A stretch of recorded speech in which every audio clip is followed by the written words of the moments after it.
The Sheriff and the Lord Mayor provided this airy space for your use. Excellent for contemplation and rest. Lord Burley, we are not at all tired, nor do we wish to miss any of the entertainments prepared for us by the good people of this Shire. Must I remind your Majesty as to the reason for your visit to the Shire of Stirling? To remove our person from the hustle and bustle of London. And the intrigue of the court. This idyllic pastoral setting. Finally name an heir to the throne. William, our progress has hardly begun. There will be ample time to consider weighty matters of state before our return to London. Majesty, I must needs be blunt. Father Time does not labour on thy side. Master Burley, you're not yet so old, but that we might not conceive a child in our body. Fine, if thou would rather name a husband than an heir, I shall inform the lucky man myself and begin immediate preparations for the royal nuptials. Fine, with a little bit of luck, we can have you wedded and bedded before nightfall. My lord, you do already. I beg pardon, Master, but I do so only out of great care for me. For some pretender could take matters into his own hand at the cost of thy dear life, and I would give my own life to prevent such a calamity. Dear William, I am cognizant that thou dost strive for the good of the realm, but I cannot agree that naming an heir will magically ensure my safety. Hast not heard, uneasy lies the head that wears a crown? Aye, Master Shakespeare put those words into Bolingbroke's mouth just before he usurped his cousin Richard's throne.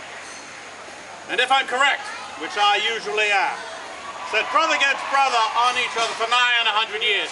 Just the sort of outcome which will occur if we do not have a clear line of succession. Now I am becoming real. Your Majesty, I beg thee to please consider the matter. The joust does not begin until two of the...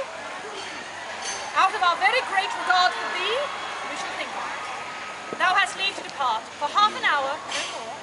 Majesty.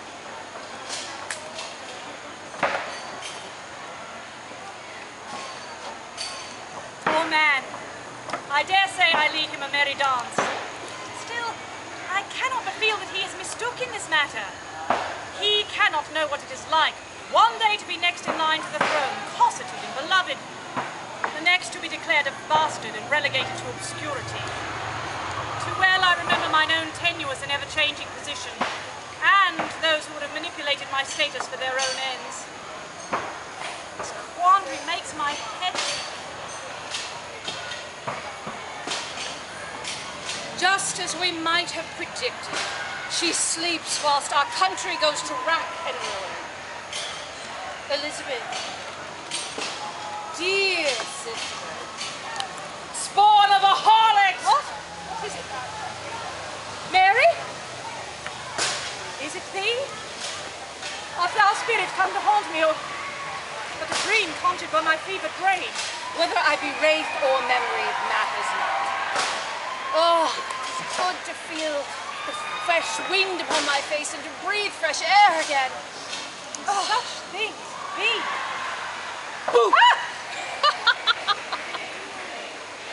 Elizabeth, thy marked indecision has drawn me to turn thee from thy perilous path. I know not whereof thou speakst. Thy selfish refusal to name an heir puts the very realm in jeopardy. Selfish? Almost as selfish as thy refusal to marry.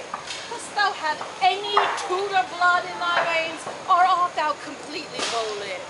Duty means nothing to thee. How darest thou speak to me thus? Dare?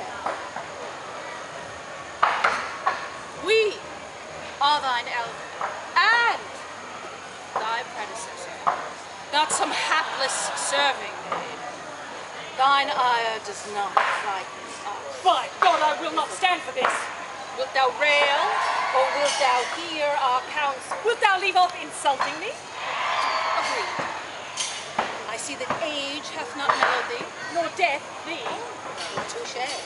French, from the great Spanish hope. Elizabeth, I have come to give thee counsel. Wilt thou hear it? 'Twas a childish thing to say. I will hear thee. But first I must ask, what is it like, death? Dost thou inhabit the heaven thou wert so assured of by their priests? Faith, I know not. I remember shades of my life, and I know why I have come to thee, but as for my time between, I have no knowledge. perhaps 'tis not meant for those of us who have passed to share such secrets with those who have yet to make the great journey. Die. Sleep.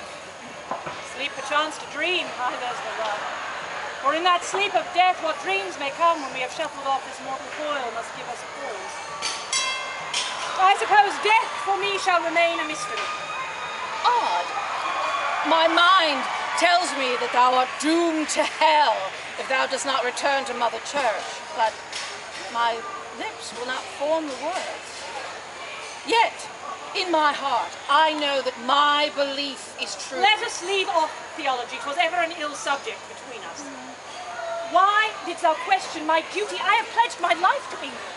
What of the chaos that will follow when thy life is ended? 'Tis a disservice to our people not to make clear provision for the next ruler. Thou shouldst have married and had a child. And whom should I have wed? An English nobleman? Courtney, Arundel, Pickering, Norfolk, Leicester. Queen's horsemaster. Council would never allow it. Well, a foreign prince then.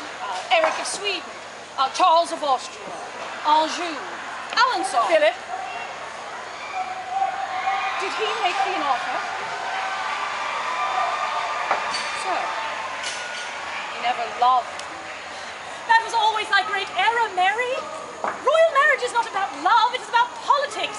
You are a hopeless romantic. I was a great queen. I returned the people to the true church. I married Philip to have a strong alliance against France. I tried to give the kingdom an heir. But you failed. A husband is no guarantee of a child. As I know to my grief. At any rate, the point is moot. There will be no child in my body.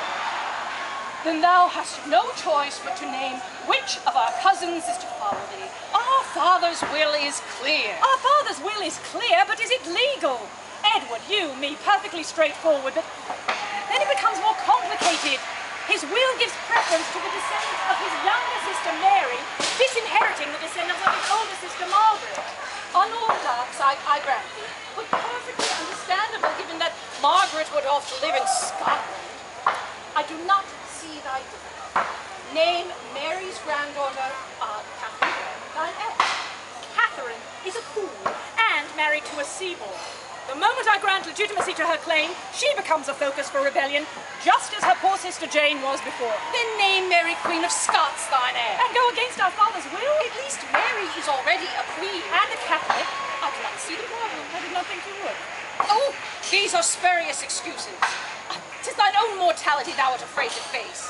Thinkest thou that if thou dost not have an heir, thou wilt never die? Hypocrite! Thou didst not name me heir until thou wert on thy deathbed. And would not have named thee then, but I was forced by the council. Then how darest thou criticize my decision when thou hadst the same reluctance? Crothole, I was not reluctant to name an heir. I was reluctant to name the heir. But I am thy sister. Half-sister, bastard, and the daughter of the great whore. How dare you? Oh, I should have beheaded thee when I had the chance. I should like to see thee try. Oh, give me an axe! Silence!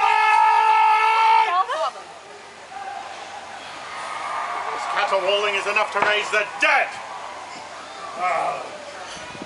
There, that's better, good obedient daughters, not brawling fishwives. Rise up, girls. Hardly girls anymore. Why the row? And where's your brother? Edward is dead, Father, as am I. As art thou. Dead? Never felt better in my life. Father, I am Queen of England. And who's your husband, the king? She is a spinster, Father. What? Not one of my girls, it's not natural. It hath pleased God that I should be the bride of England and the mother of its people. I have devoted my life to their service. And when you are gone and you have no heir, what then? Oh, yes, she has yet to name an heir, Father. Of course, Margaret's granddaughter Mary is closest in blood. But barred from the throne by thy will and by her Scottish birth. And by thy hatred of Catholics. Unjust! Never have I persecuted Catholics. There have been no burnings for non-conformity in my reign. And many will burn in hell for the lack of them. Be silent! Pardon, Father. Think of all I endured to leave a stable realm and a secure succession all to have it all undone by the next generation. The realm is peaceful and prosperous, sire. Aye, for now, perhaps, but thou hast shown a lamentable lack of judgment. We are gravely disappointed in thee. Not thou any better? If thou had given the country an heir, your sister Elizabeth would not now be queen. Thou art no better breeding stock than your mother. If my Edward had lived, he would have made me proud. Edward was a fine king, father. Oh, Edward was a heretic and a puppet. And thou wert a fanatic that terrorized thy people and sent good men, honorable men to the pyre because they would not renounce their beliefs. To save one soul, I would again see thousands burn. Oh, Latimer and Ridley, there's a candle to light thee to bed. Silence! God, will I never be free of this squabbling. This is the curse of distaff.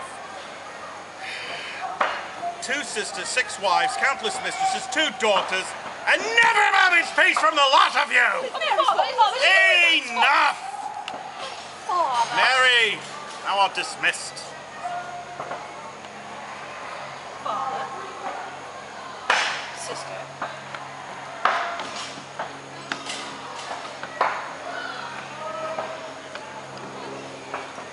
Elizabeth, thy legacy is thy decision. My father founded this dynasty in a blaze of glory. Don't let it die out in ignominy. Father, wait! Advise me, tell me what to do. Make me proud, Bess.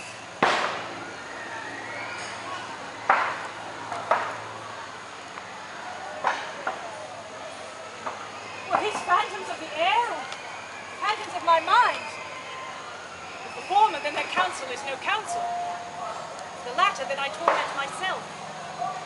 They say I must choose, but give no guidance as to the choice. They prophesy harm to the realm if I abstain, but do not convince of action better to inaction.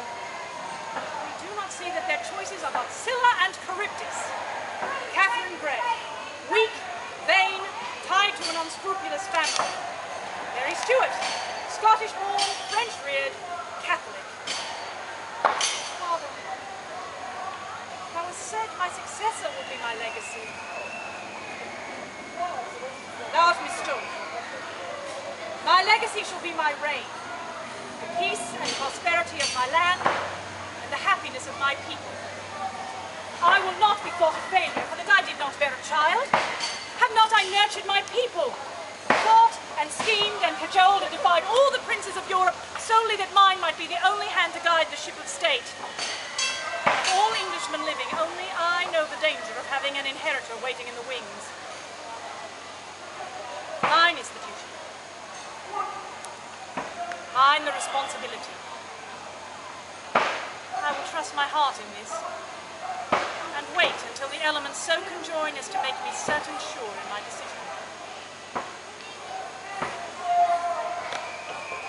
Enter.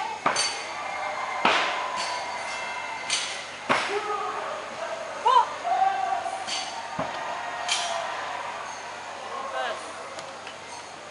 Thou art welcome to our presence. We have come at the appointed hour, Your Majesty.